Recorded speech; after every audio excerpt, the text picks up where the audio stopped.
The Iraqi army launches operations to retake the cities of Mosul and Fallujah as the country's religious leaders unite in their condemnation of ISIL militants. Lebanon's security chief escapes a suicide bombing that killed 2 people and wounded 34 others.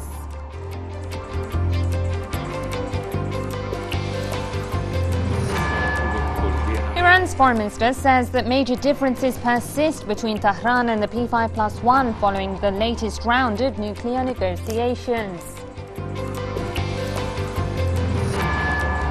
And Ukraine's warring sides announce a week-long ceasefire following fierce clashes in the east of the country.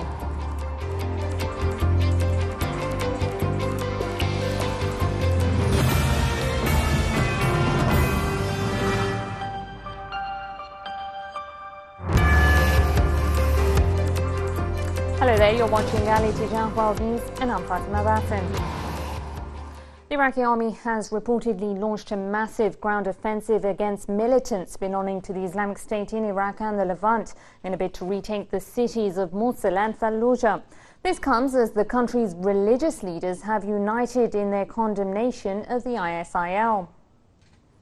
The Iraqi army is turning the tide on the ISIL's most recent advances, carrying out major operations in a bid to reclaim occupied territories. Now security forces have the cities of Mosul and Fallujah in their crosshairs after launching a ground offensive against the extremist militants. Calls to confront the militants in Iraq have been echoed throughout the nation. Iraq's top Shia cleric, Grand Ayatollah Sayyid Ali al-Sistani, once again reiterated his calls to arms. The statement was read out by his representative in the holy city of Karbala during Friday prayers. All Iraqis must band together. If ISIL is not fought and expelled from Iraq, everyone will regret it tomorrow, when regret has no meaning. It is also important that winning blocs open dialogue to help form an effective government largely acceptable to all, in order to surmount past mistakes and open new horizons for a better future to all Iraqis. And now the Sunni tribal leaders are also joining in, calling for unity among Iraqis. But the ISIL is fighting back, launching its own campaign. In this video posted online, militants from the UK and Australia are issuing their own call to arms. But the ISIL is fighting back, launching its own PR campaign. In this video posted online, militants from the UK and Australia are issuing their own call to arms. And we are a state who is implementing the Sharia in both Iraq and Sham. And look at the soldiers. We understand no borders. Walillah alhamd, we have participated in battles in Sham, and we will go to Iraq in a few days and we will fight there bi'idhnillah and come back. And we will even go to Jordan and Lebanon with no problems. The extremist group has already imposed strict laws on the city of Mosul in an attempt to realize their dream of an Islamic emirate. The army has been able to maintain the upper hand in the fight, however, in its bid to eradicate the ISIL from the country. And with the high number of volunteers coming in to aid their army, it looks like it will only be a matter of time before most of Iraq is back under government control. Well, hundreds of Iraqi expats living in the Iranian capital staged rallies calling for further action against militant groups like the ISIL, which continues to occupy parts of northern Iraq. Our correspondent Hussein Dabash has more from Tehran. Hundreds of Iraqi expats living in the Islamic Republic of Iran have taken to the streets calling for more action against terrorist groups in Iraq, such as the so-called Islamic State of Iraq and Syria, or ISIS. Men, women and children came out in the district of Dawlatabad, an area known for its large Iraqi expat population in the heart of the Iranian capital, Tehran.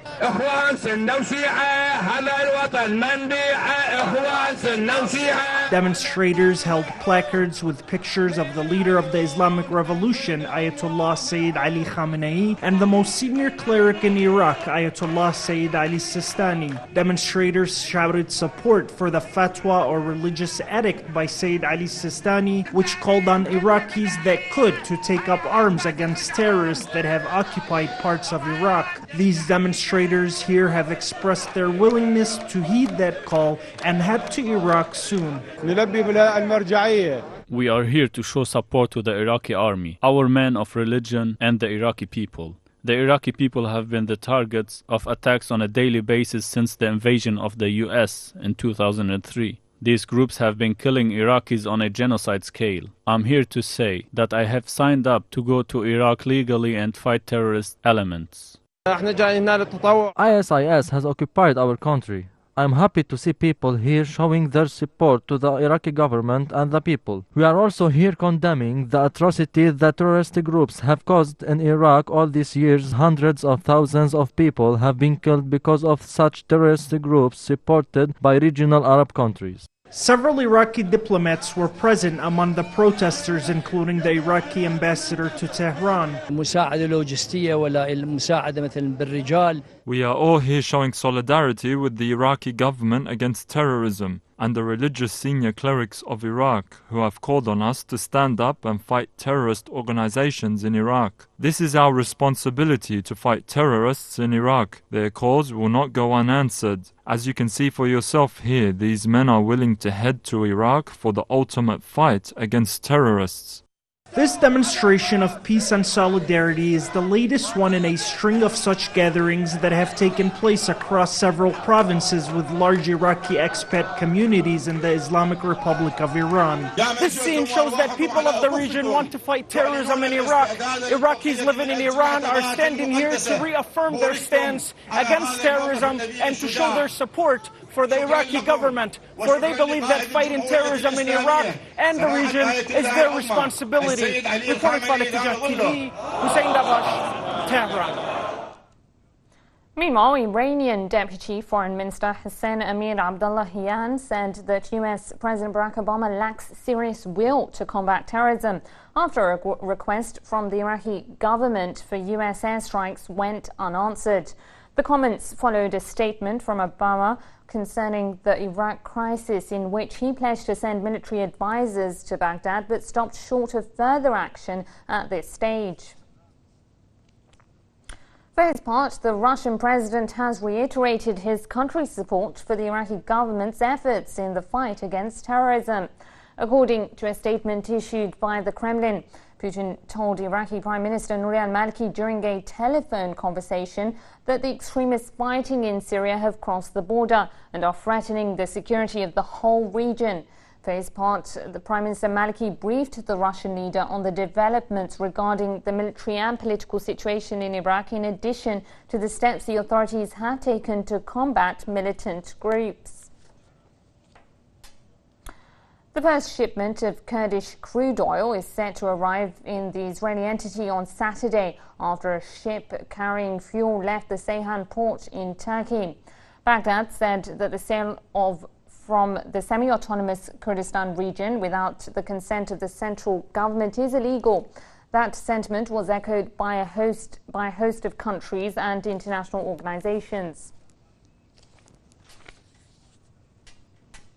Zaid Al-Isa is a political analyst and he is joining me now from London to discuss this further.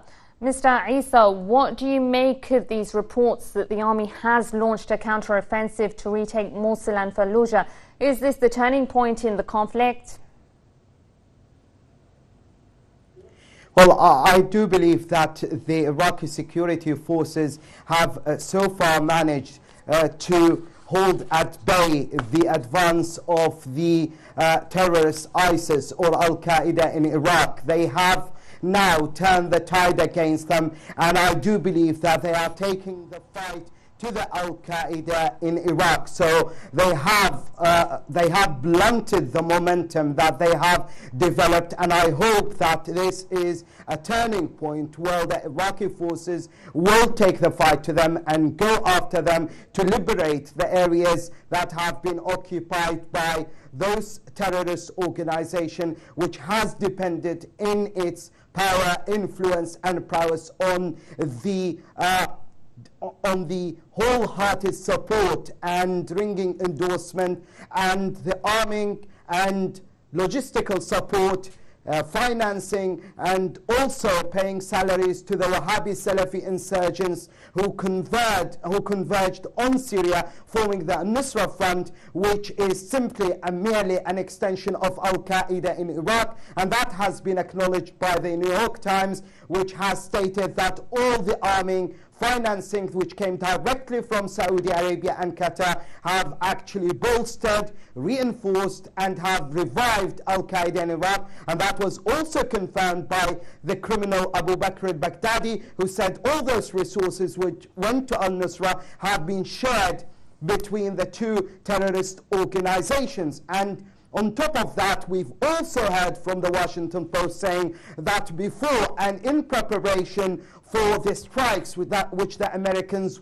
were basically pushed to carry out by the Saudis, who promised the Americans to finance them and to participate in them against the legitimate government in Syria, there was a tremendous amount of arming and financing to the Wahhabi Salafi groups in Syria. Yes, and how significant is this unified condemnation of the ISIL by Iraq's Sunni tribal leaders, given that many have tried to make this conflict a sectarian one? Well, I mean, we have to be clear about this. I mean, the leadership of Iraq has been basically very clear about it when we've heard the Iraqi cabinet for the first time, which represents all the Iraqi blocs, because we know that the Iraqi government is a national partnership government, has for the first time, although it's late, but better late than never, has pointed the finger of blame firmly at Saudi Arabia, saying that it is the country that has given its unequivocal support to the Wahhabi Salafi Al-Qaeda, which is named ISIS, and basically have said that the bulk of responsibility lies with Saudi Arabia, and it should bear the responsibility for arming, financing, and offering political and media support to the ISIS, and it should bear responsibility for all the crimes which would qualify as basically crimes against humanity or genocide. Now, we've heard the silly, pathetic excuse coming from Saudi Arabia. It has previously used the excuse or the pretext of saying we are supporting the rebels, and they don't call them terrorists, the rebels in Syria, in order to bolster those groups seeking democracy, when we can see that Saudi Arabia is basically the most extreme, intransigent, and backward bastion of dictatorship, and it knows absolutely nothing of democracy. This time round, they're using the pretext, another one, by accusing the Iraqi government of actually ostracizing, alienating, and discriminating against the minority, the Sunnis. And bearing in mind that the Sunnis have basically got 8 ministries, the vice president and the deputy prime minister, where the minority Shias in Saudi Arabia wouldn't dream of having anything like a single minister in government in Saudi Arabia, and they are subjected to the most violently sectarian, intolerable discrimination and unbearable abuse that we do not see the original citizen of the eastern province, where all the Saudi wealth that is being stolen from those areas to basically line up the pockets of Al Saud, depriving the original citizens of the eastern province, which happen to be overwhelmingly Shias, from their rightful ownership of these resources. We've seen the Saudis also go after the majority by occupying Bahrain, invading the country, and also using massive disproportionate force and a brutal, ruthless crackdown to crack against those people clamoring for democracy and political reform. So we can see the sheer hypocrisy in the message being propagated and trumpeted by Saudi Arabia. But it's such a shame that yesterday the President of the United States, instead of actually meeting the request of the Iraqi government for aerial support, when it was the Americans themselves who have adamantly refused to hand over or to supply Iraq for aircraft jets, which Iraq have already paid for, in order to use it as a means to regain their waning influence in Iraq by extracting the maximum concessions out of Iraq in order to meddle and interfere in the forming of Iraqi new government. This was echoed by Saudi Arabia, which wants to dictate and have a say in the forming of the Iraqi government. They are hell-bent and steadfastly determined and actually dictating to the Iraqi government that what the Iraq should have is a national, this time call it, a national consensus government, which has and should incorporate all the Iraq, all right, I'm going to have to leave it there. Political analyst Zaid Isa, thank you for speaking to Al Ittijah.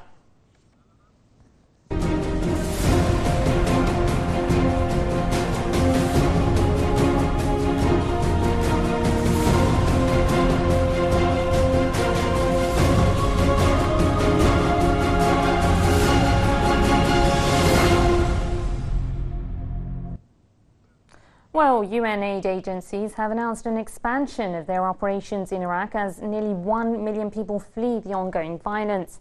A few hundred of those who have been driven from their homes have settled down in the northern Duhok region. In one part of the dusty, sun-baked province of Duhok, Iraqi refugees set up tents, wondering how long they will have to reside here. Hundreds of thousands of Iraqis have hit the road after fleeing their homes as militants seized large spots of territory in the north of the country. In Duhok province, 140 kilometers north of Erbil, in Iraq's autonomous Kurdistan region, some 400 residents of the cities of Mosul and Tal Afar have found their refuge. For the displaced residents, there is not much to do, except wait anxiously for news of loved ones left behind and recount their encounters with the extremist militants. Look at what the militants did to us. They killed my father and forced us out of our homes. My mother returned to Mosul, then they took control of the city.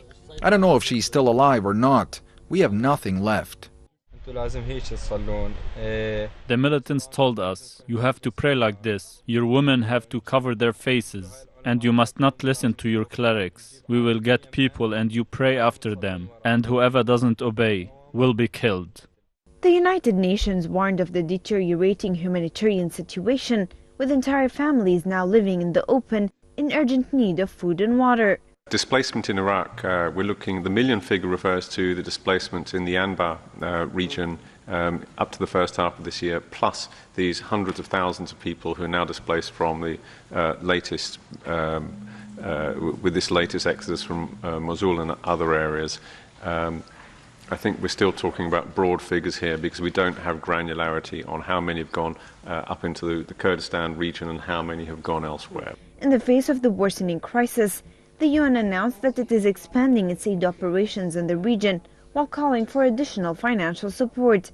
The WFP is expanding its work in Erbil. The Erbil office is in the process of expanding its workspace, and with more staff arriving, more staff, more logistic staff, experts, and we had 7 trucks carrying 175 metric tons of food items. They were received in Erbil warehouse. So we are in the process of expanding this hub.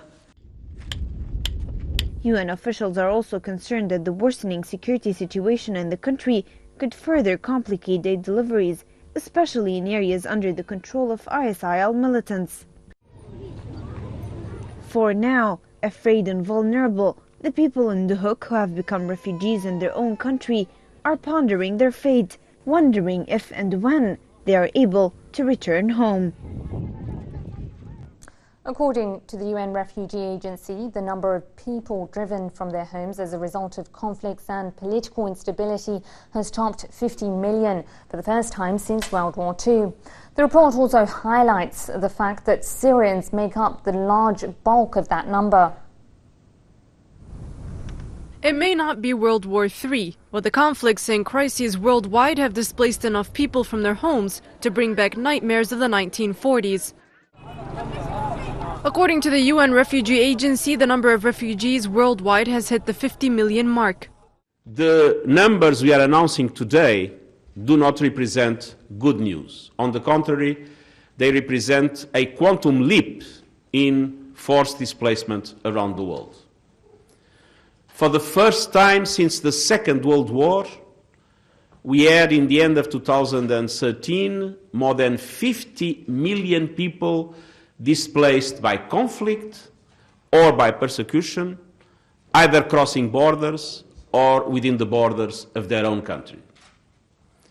Exactly 51.2 million refugees, asylum seekers, and internally displaced people in the world. Perhaps not surprisingly, topping the list of countries bearing the brunt of the refugee crisis is Syria. There are about 6.5 million Syrians who have been affected by the conflict, who are displaced, who have lost their homes, and who are affected in various ways. We are providing access to health services, we are providing scholarships for students, supporting refugees to access education and the like, and some social services for vulnerable families. Many of the displaced Syrians headed to neighboring Lebanon, hundreds of thousands of others to Iraq, where already 1 million civilians have been displaced as a result of the violence in the country. Meanwhile, the Central African Republic and South Sudan crises have also sparked new waves of displacement, while enduring violence in Afghanistan and Somalia has continued to feed the numbers. But away from the statistics, each number represents a life. This is Natasha Darwish. She and her family fled the violence in Syria and ended up here in the French capital, Paris. We are not terrorists. We have something good and nice in this life, like any nation. So maybe we want to show all people here this Syrian food, our traditional. We like dancing, we like music, we like like any people. Poet and women's rights activist Husna Anwari also lives in France after she was displaced as a result of the violence in Afghanistan 4 months ago. I am alone here, but I am not alone, because my thoughts, my idea, my books, all these people, all these organizations that I'm working with. Thousands of refugees, not as fortunate as Anwari or Natasha, living in makeshift tents, hope to make the journey to a better life abroad. But the main hope remains that their final trip would be returning home.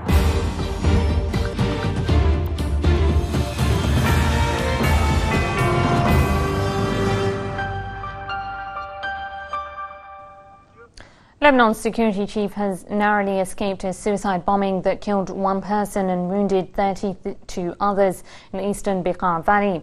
This as at least 17 men linked to an assassination plot against the country's parliament speaker, Nabi Berre, were arrested in the capital, Beirut.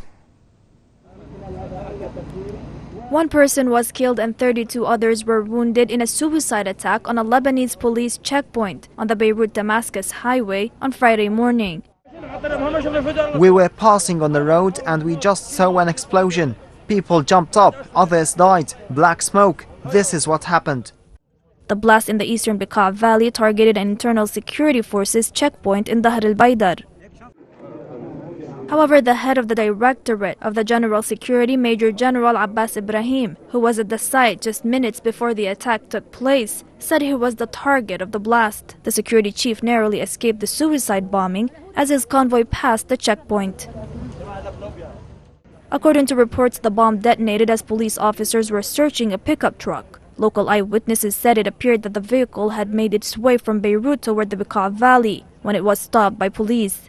The Interior Ministry added that 6 security personnel were among the wounded in the explosion, while most of the other casualties were from a civilian minibus that was caught in the blast.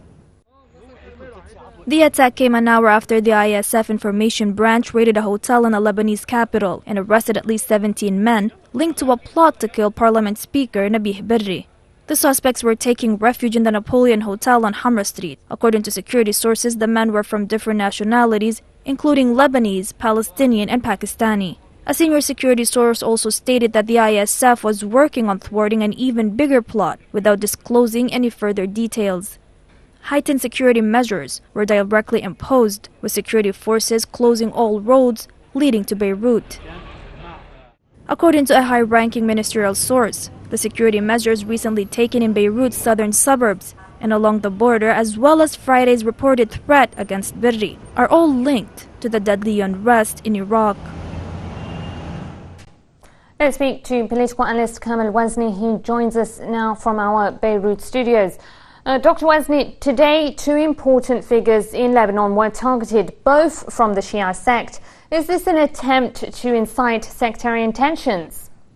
Well, I think this is the intention from these terrorist organizations from the start of the beginning of their terror campaign against the Lebanese people, against the Lebanese territory. They target Shiite area mainly to instigate a sectarian fight. But despite of that, the Lebanese are aware of what is taking place, and we see a coordinated effort by all Lebanese to fight back these terrorist organizations.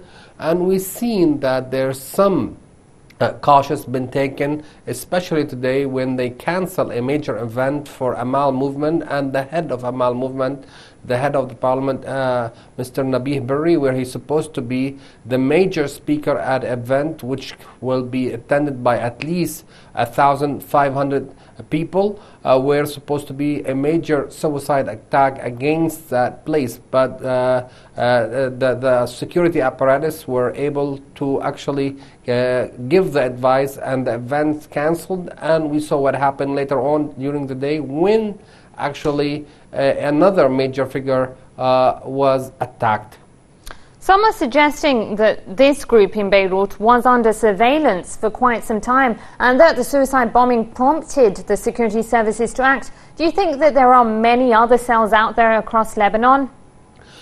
We have to admit this is an ideology of death and destruction, and this is extend itself to Syria, to Iraq, to a lot of part of the region.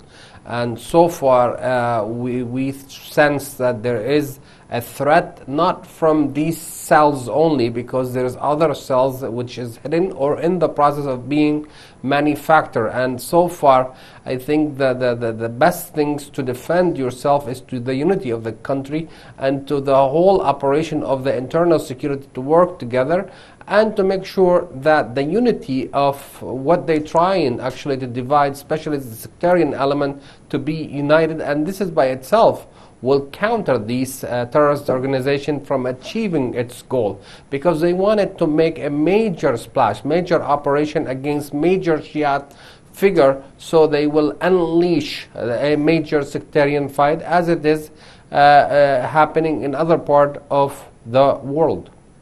Are we seeing a change in the militants' tactics by focusing on targeting figures rather than civilians? Well, they try everything. Today, actually, when they try car bombings in the suburb of Beirut, they try assassination. I think they changed the tactics, but their ideology is death and destruction, and that's what they're trying to do. They have failed miserably in the past 6 months, because there was some good intelligence work, and that's assess the capture of some major leader figures among these terrorist organizations, and the fact that Hezbollah, the Party of God, was able to eliminate a major part of their operation at the Lebanese border and inside Syria, where they actually were manufacturing these bombs and shipping it to Lebanon. But we have to be aware and to be cautious. These cells still work and still are very dangerous, as we witnessed today. Some of those people who are actually under arrest from many nationality, among them Saudis and other nationality. All right, thank you for speaking to Ali Tijah, political analyst Dr. Kamel Wazni. You're watching Ali Tijah World News, still to come. Did in a suicide attack. Police check. More of the same in Bahrain as Saudi-backed security forces continue their crackdown against anti-government protesters.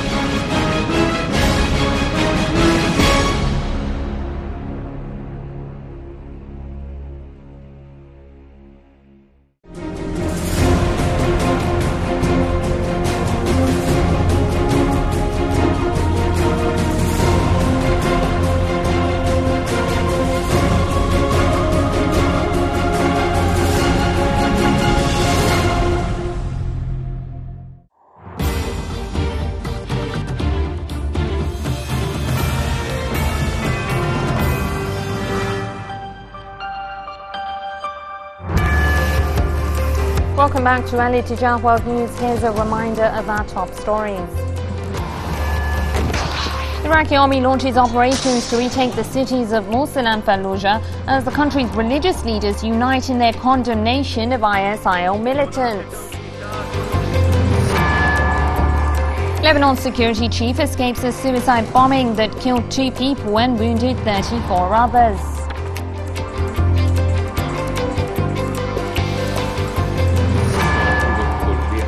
Iran's foreign minister says that major differences persist between Tehran and the P5+1 following the latest round of nuclear negotiations.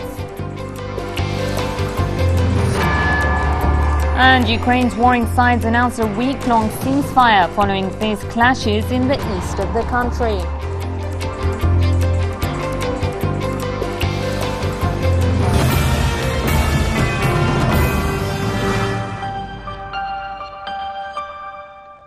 A car bomb in Syria's Hama countryside has killed at least 34 civilians and wounded more than 50 others. Syria's national news agency said that an explosive-laden vehicle exploded in Al-Hurra village near the Al-Ghab plain. The attack comes one day after 3 people were killed in a car bomb in the central city of Homs.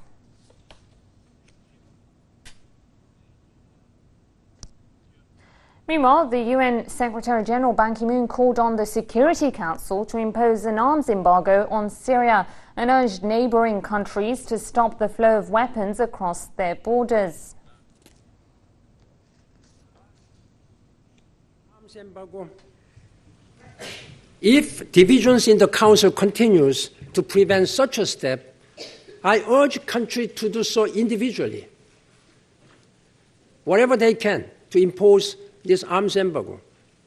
Syria's neighbors should enforce a firm prohibition on the use of their land borders and airspaces for arms flows and smuggling into Syria. Regional countries have a special responsibility to help end this war. I welcome recent contacts between Iran and Saudi Arabia and hope that they will build confidence and reverse a destructive competition in Syria, Iraq, Lebanon.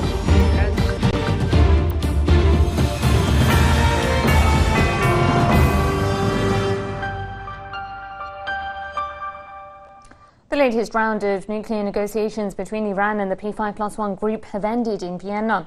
The sides have not reported any breakthrough as of yet, but the drafting of a final agreement has already started ahead of a new round of talks slated for July 2nd. Iran and the 6 world powers have wrapped up a 5th round of nuclear talks in Vienna. Although the talks were described by both sides as difficult and moving slowly, they are set to meet again on July 2nd for a new round of negotiations. Negotiators agree that differences still exist, despite some progress that has seen them kick off with texting the general framework and the introduction of the final agreement. Nonetheless, uranium enrichment and the lifting of sanctions are nominally 2 issues seen as the principal sticking points, over which no consensus has been made. In many cases, there are differences in opinion, both about the content and the ways and means for drafting an agreement. As I told you 2 days ago, so far we have agreed about the title, but there's also an agreement about the general framework of a deal. As of a couple of days ago, we've been working on text, and there is drafting work going on. It is very intensive work and very serious work, but of course it's very difficult and complicated. Nobody is underestimating how complicated the work is, but they are continuing to work hard. I'm not in a position to go into... Iran's top negotiator Abbas Araghchi said the most difficult phase of the talks was devising a timetable to remove restrictions imposed on Iran's economy, adding that compiling a comprehensive text would be much easier once this issue was resolved.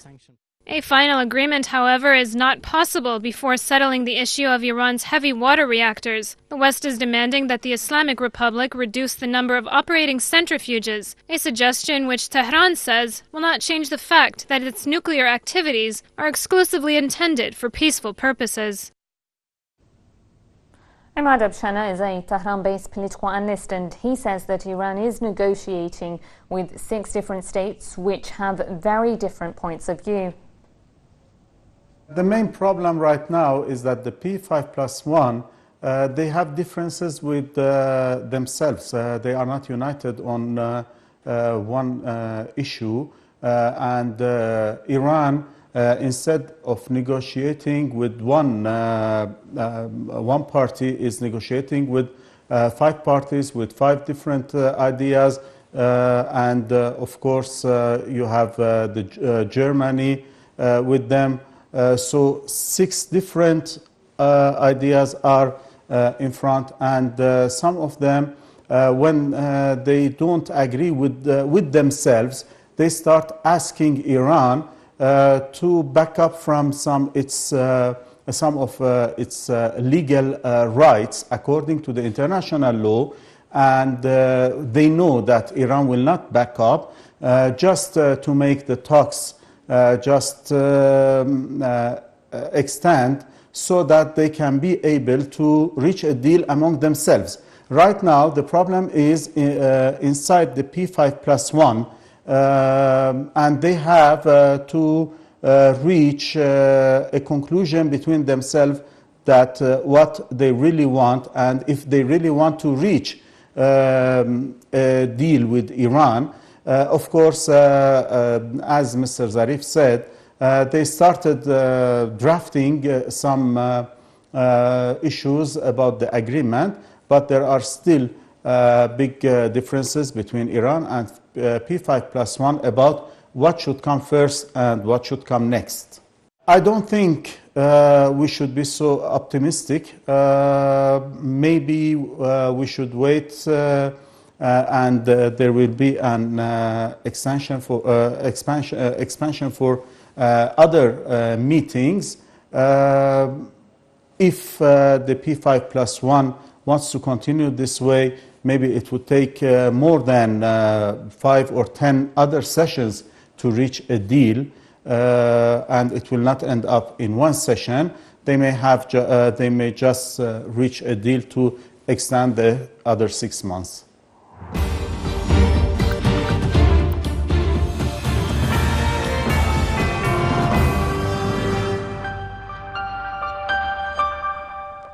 The Ukrainian President Petro Poroshenko has announced an end to Kiev's so-called anti-terrorist operations, which have killed hundreds of civilians. As a week-long ceasefire takes effect, Poroshenko unveiled a 15-point peace plan in an apparent attempt to de-escalate the situation.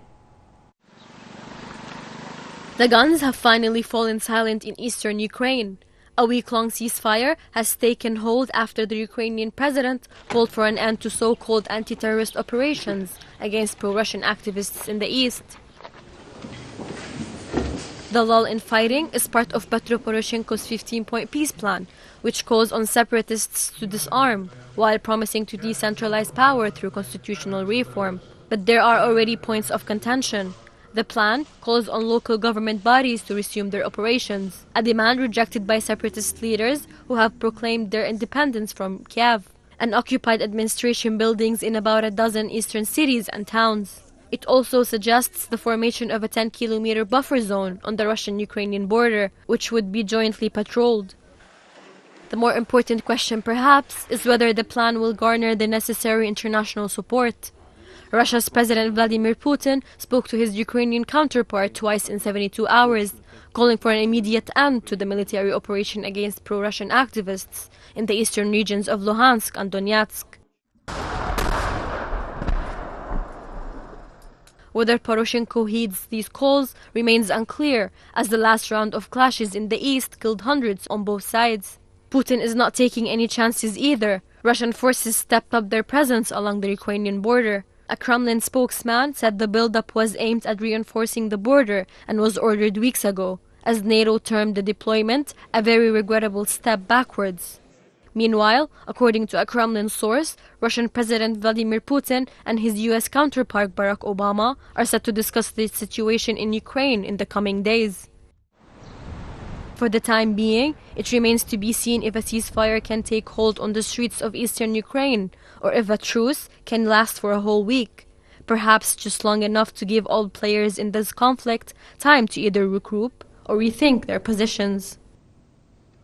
Israeli occupation forces have killed 2 Palestinians in the West Bank, where they have been carrying out raids allegedly in search of 3 missing Israeli settlers. This as Israeli warplanes continue to launch airstrikes on the Gaza Strip. Mohammed Dudin was taken to the ER, but it was already too late. The 14-year-old Palestinian had died instantly when Israeli occupation forces shot him down as he was standing by during one of their raids in the West Bank. Another Palestinian, Mustafa Aslan, died of wounds he sustained during an Israeli attack on the Qalandiya camp. Israeli occupation forces shot the 2 Palestinians in the West Bank near the city of Al-Khalil, where they were allegedly looking for 3 Israeli settlers who had gone missing. At dawn, the army began to withdraw. They walked through people's homes. There were more than 50 heavily armed soldiers. Muhammad was standing there. He was posing no danger to them or their lives. They shot him with 3 bullets. He was shot in the chest and he died on the spot. It was a long night for Palestinians, with only the flares of tear gas and stun grenades glaring in the dark.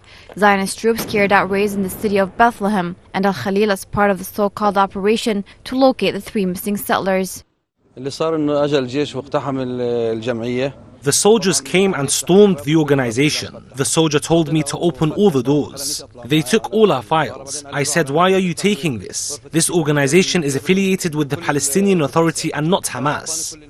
Israeli attacks also enveloped the Gaza Strip, where warplanes launched airstrikes. The Israeli entity claimed it was targeting resistance positions, but for the most part, families like this one were hit by rockets. The shattered windows are the least of this man's concerns, whose children were injured in the air raid. The cradle of his youngest one is empty, but still rocking. We got hurt and we were scared of the rocket that fell in our home. The windows were broken. My little brother and I were injured. At least 15 Israeli troops have been deployed around West Bank cities amid a crackdown against Palestinians belonging to the resistance movement Hamas, which has been accused of abducting the Israeli settlers.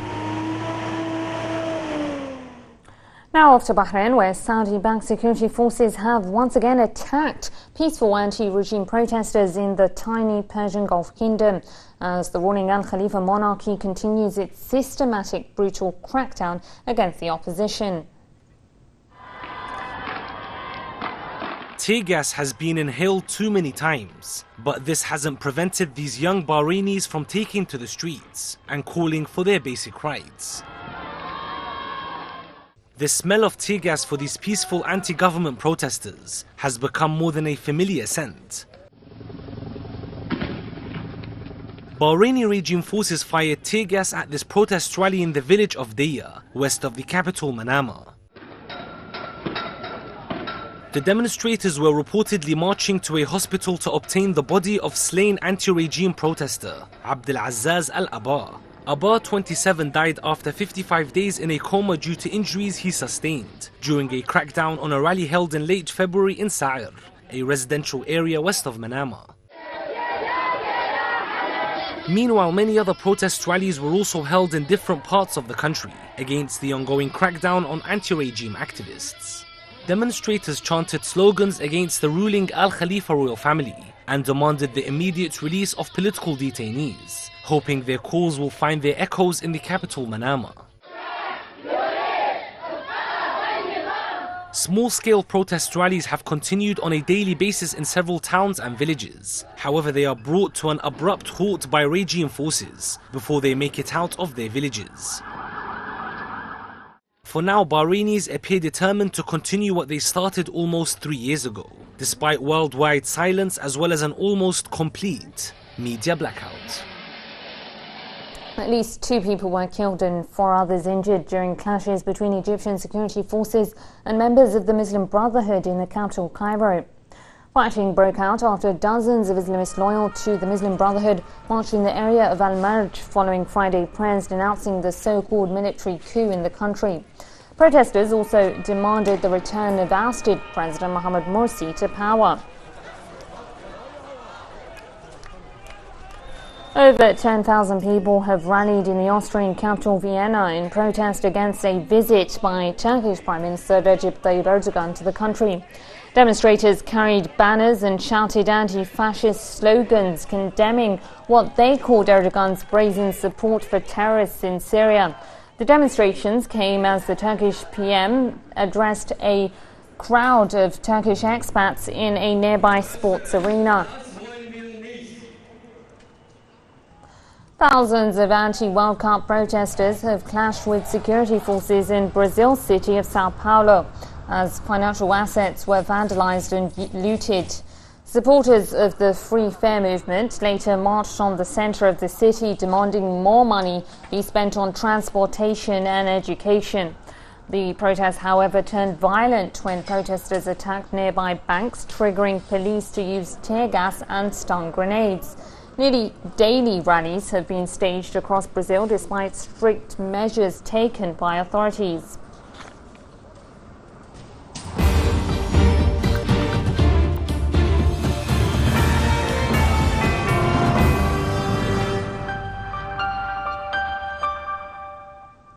Tens of thousands of people have fled Pakistan's North Waziristan tribal area this week after the military launched a long-awaited assault against the Taliban. This, as some analysts warn, more needs to be done to defeat the militants.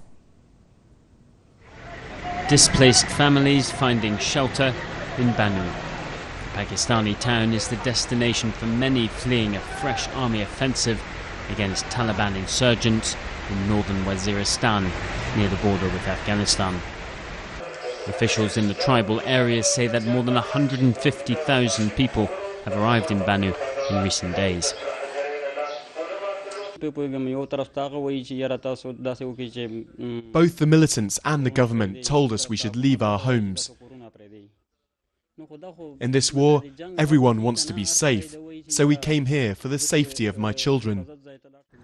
Pakistan's conflict with the Taliban has seen thousands killed.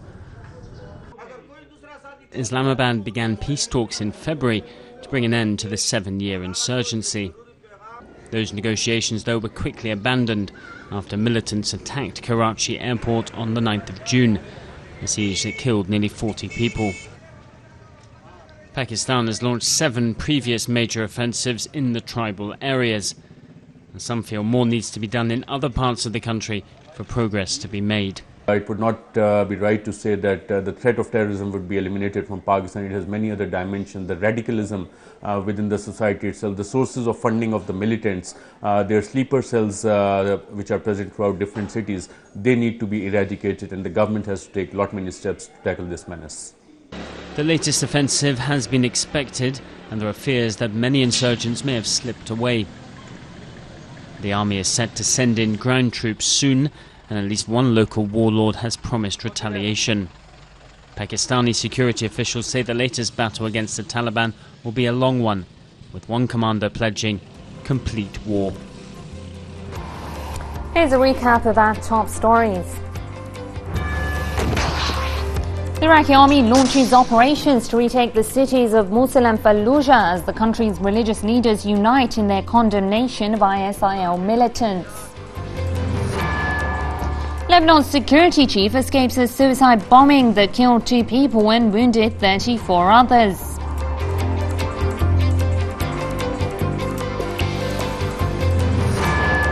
Iran's foreign minister says that major differences persist between Tehran and the P5+1 following the latest round of nuclear negotiations. And Ukraine's warring sides announce a week-long ceasefire following fierce clashes in the east of the country.